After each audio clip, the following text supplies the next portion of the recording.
시청자 여러분 안녕하십니까. 이번 17대 총선은 역대 어느 선거보다 돈을 덜 쓴 선거였습니다. 돈은 묻고 입은 풀겠다는 새로운 선거법 덕택이었습니다. 이제 금권정치, 보수정치의 시대는 가고 바야흐로 미디어 선거의 시대가 열렸습니다. 그러나 처음 시도된 미디어 선거였던 만큼 허점도 적지 않았던 것 같습니다.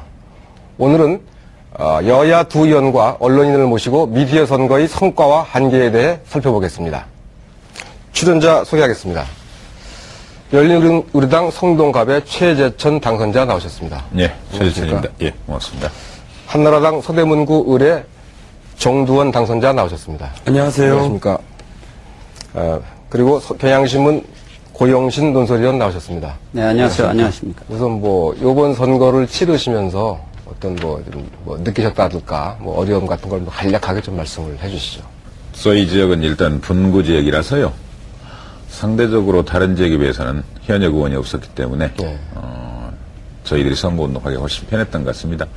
다만 아직까지 이제 기존 선거 문화에 익숙하신 분들, 조직이나 돈이나 그런 데 익숙하신 분들을 상대로 새로운 선거 문화를 전파해서 그 방식대로 이끌어간다는 게 조금 어려웠고, 다른 지역의 경우에는 이제 역시 현역 의원들을 상대로 싸워야 되는데 선거법은 늦게 통과되었고 아직 미디어 정치 시대는 덜 도래했고 이런 점들 때문에 많은 어려움이 있다고 들었습니다. 예, 저도 지역 특성상 크게 불리함은 느끼지 못했습니다만 일단은 기존 선거 풍토가 있지 않습니까? 이를테면 돈이나 조직, 이건 도리어 기성 정치인들한테 유리한 제도입니다. 근데 이번 선거법이 그 부분이 워낙 강화되다 보니까 한편으로 이제 기존 정치인들을 그런 발을 묶어버린 측면이 있죠. 그래서 선거법에 따른 반사 효과는 있었다고 생각을 합니다. 하지만 이제 미디어 측면, 미디어가 과연 그렇게 기대했던 것만큼 효과적이었느냐, 그 점에 대해서는 조금 회의적이죠.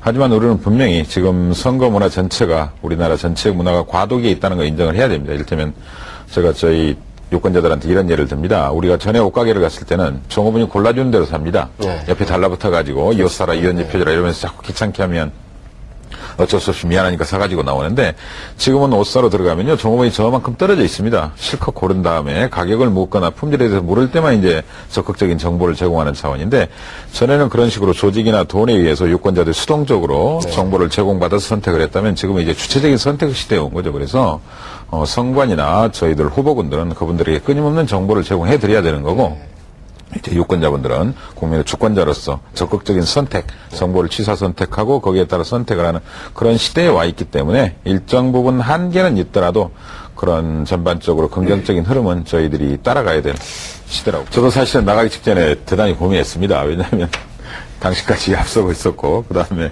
불을 보듯 제가 공격의 대상이 될 게 뻔해서 사실은 주저주저 했는데, 그리고 마침 그 직전에 여러 군데에서 불참했다는 그런 언론 보도들이 많이 나오고 그래서 저도 그날 밤 심각하게 고민을 했는데, 저는 일단 유권자들의 주권을 침해해서는 안 된다는 생각 때문에 나갔습니다. 유권자들의 선택권을 부여하려면 최대한 정보를 정확히 알려야 되는 건데, 그 점에서는 현행 제도가 대단히 취약하다는 생각 때문에 알려야 되겠다 그래서 나갔고요. 그 전에 이미 저는 이제 방송 연설도 저희 지역군 7분 중에 2분만 하셨는데 그것도 사실은 했고, 그 다음에 인터넷 매체나 여러 가지 홍보 유인물 이런 것들도 최선을 다해서 만들었고, 그런 이제 여러 가지를 검토해서 결과적으로 했는데, 전 개인적으로는 긍정적으로 생각을 합니다.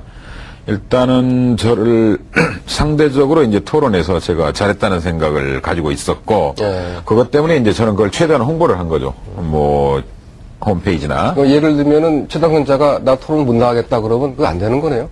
그렇죠. 강제할 수 있는 어떠한 방법도 없기 때문에 무산됐습니다. 이를테면 성동을 지역은 저희 열린우리당 후보 혼자 나가서 대담 형식으로 15분 동안 진행하고 들어온 예도 있었습니다.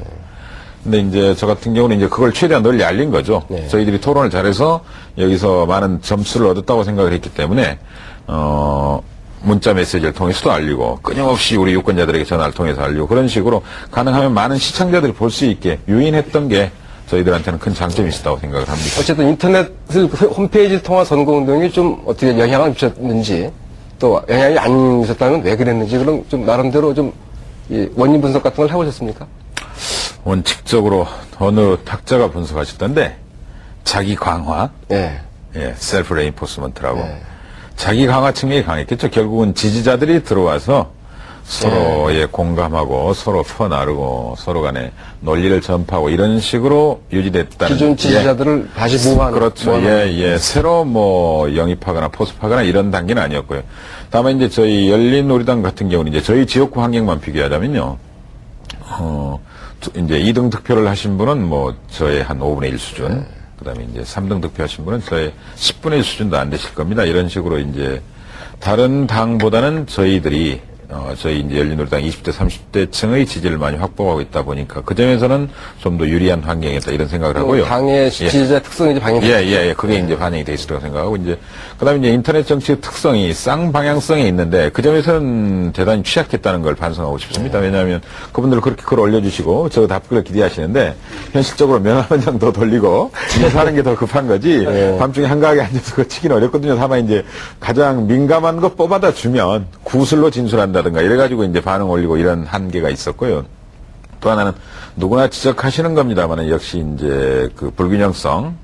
20대는 90%가 인터넷 세대지만 50대 이상은 통계상으로 보니까 10% 정도잖아요. 그래서 그분들에 대한 정부 차등성, 차별성을 어떻게 극복시켜 드릴 것인가. 결국은 유인물이나 홍보물, 선관위 홍보물을 통해서 보충시켜 드릴 수밖에 없는데 그 점에서는 이제 인터넷 정치에 한계가 있다 이런 생각을 합니다. 조금 전에 말씀드린 대로 방송이나 언론 환경이 분권화가 된 다음에 그런 전제가 충족이 돼야 되겠죠. 중앙방송이 다 할 수는 없는 거고. 그러니까 말하자면 지역 언론이 좀 더 활성화된 상태에서. 그렇죠. 그런 상황에서 이루어져야 이제 시청자들이 받아들일 수 있는 거. 또 하나는 이제 결국은 내용에 대한 일정 정도 제한은 있어야겠죠. 지나치게 과장되거나 아까 늘 이야기하는 선정적으로 흐른다거나 거기에 대한 일정 부분의 심의 정도는 있어야 된다고 생각을 합니다.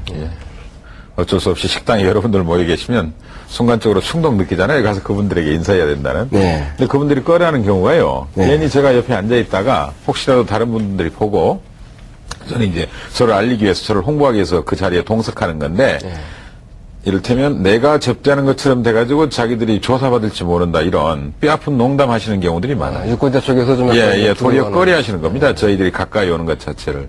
그래서 이제 상대적으로 그런 알릴 수 있는 기회가 봉쇄됐다 이런 점은 있고요. 그 다음에 지나치게 거기에 위축돼가지고 저에 대한 정보를 다른 사람한테 알리는 것 자체도 겁내하는 경우도 있습니다.